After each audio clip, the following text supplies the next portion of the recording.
keessattuu ijoolleen shamarranii haadha malee hin toltanii beeki. Dubartiin heerumtee gaafa warra dhattu yoo haati hin jirren fokkattii bar mana seentu dhabdi. Uduunfaa haadhaa dhabdi mukure. Ijoollee haadhan qabne taphoo yaattan. Warra haadha ofii qabrii keessaa qabdan bismillaahi rabbi jannataan si haa yaadatu. Rabbi jannataan si haa yaadatu. Ummaa ta'e jannata keessatti rabboliin isin haa ga'u. Abboo rabbi jannata keessatti rabboliin isin haa ga'u. Firdawsa keessatti rabboliin isin haa ga'u. Jinaana jannataa keessa rabbi si haa kaa'u.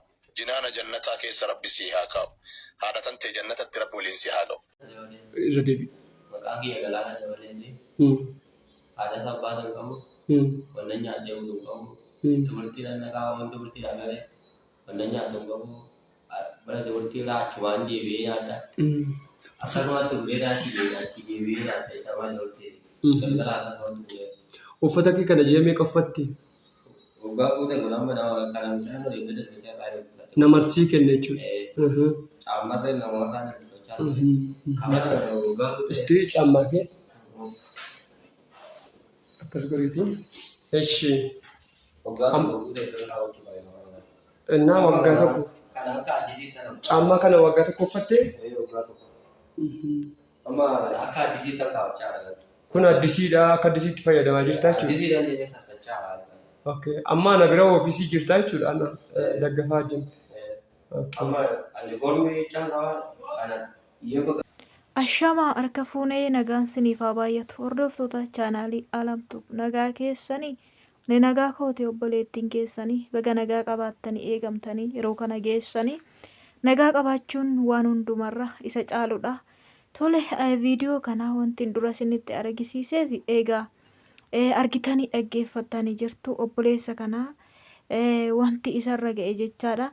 Obboleessi kuni akkuma nama kamii haadhaaf abbaa irraa kan dhalatedha.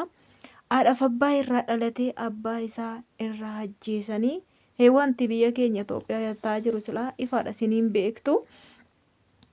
Abbaa irraa ajjeesanii naasuu sanarraan immoo haati isaa baddalamte jechaadha. Naasuu sana gubbaarraan haati isaa immoo baddalamte. Amma kophaa isaatti hafe. Obbolaarree qabaachuu dhiisuusaa adda hin baafanne egaa adda baafachuuttan jira siniin jedha.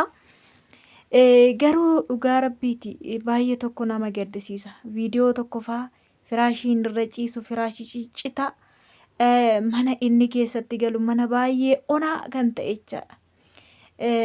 Mana ilma namaa dhiisati horiin keessatti galuu hin dandeenye keessa gala mucaan kun jechaadha. Waan baay'ee nama gaddisiisu dhugaa rabbiiti jechaadha. Waaqayyoo amma na gargaare amma humna kootii bira dhaabadha. Mucaan kun nama bishaan midhaan eenyumarraa argachuu hin dandeenye. Umurii isaa umurii waggaa 15 gadidha. Barumsa barachaa jira. Sababa rakkootiif garuu adda kute. Kanaaf warroonni fedha qabaattanii rakkataa gargaartan rabbiin siniif kenne fayyaa siniif kenne haadha abbaa siniif kenne nagaa sinii kenne adaraa keessan gargaaraa siniin jedha. Adaraa gargaarru dhugaa rabbiiti. Nama arra waan takka waan qonqotti qammas waan takka waan ittiin jiraatu hin qabnedha. Obboleessi kuni abbaa irraa du'e haati irraa duute.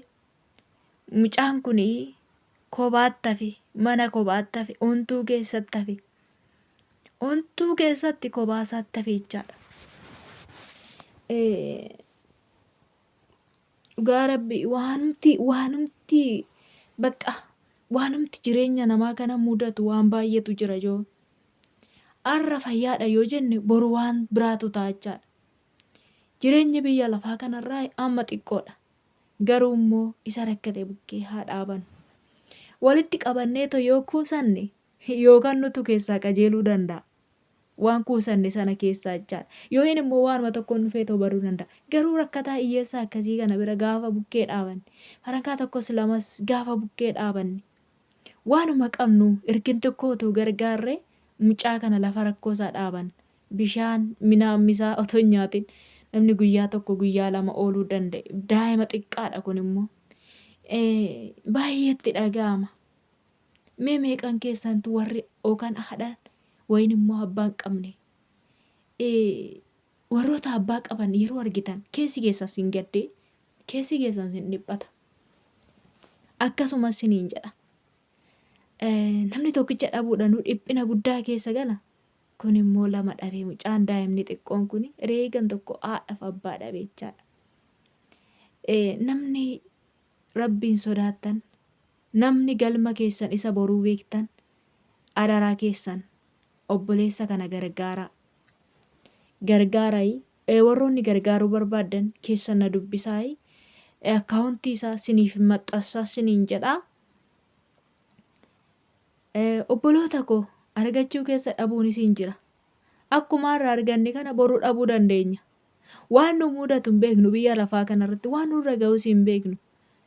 Ani dhabu ana farkaa hin qaba jechuu dandeenya har'a. Tarii boruu nu keessaa qajeeluu dandeenya. Wayin immoo waan dhala keenyarra ga'uu hin beeknu. Waan nurra ga'ullee hin beeknu. Waaqa isa olii kana qofatu beeka. Adaraa keessan loomii takkittiin loomii 50 nama tokkoof ba'aadhaa nama 50 immoo bu'aadha akkuma jedhame sana. Adaraa keessan haa gargaarru. Baay'een gadde baay'ee garaan koon araafame gaafa viidiyoo kana argu jechaadha. Nama viidiyoo kana gallakkise keessan qunnamee haasofsiisan jira. Akkasuma gareellee kireetii godhamee akka gargaaramuuf waan akkasii godhamee jira. Obboleessa kana bukkee akka dhaabannu jechaadha. Kanaafuu Waaqayyo nagaa isiniif haa kennu. Warroonni gargaaruu barbaadan amantii kutaa osoo hin jenne adaraa keessan adaraa Oromummaa namni fayyaa qabdan namni haadhaaf abbaa qabdan gargaaraa isiniin jedha. Warri keessan dhufe fedhii keessan isiniin jechuun barbaada. Hordoftoota chaanaalii kootii waan dhaggeeffattaniif galatoomaa. Warroonni chaanaalii kootiif haaraa taatan sabiskiraayib, laayik, sheer gochuu hin dagatinaa. Eebbifamaa.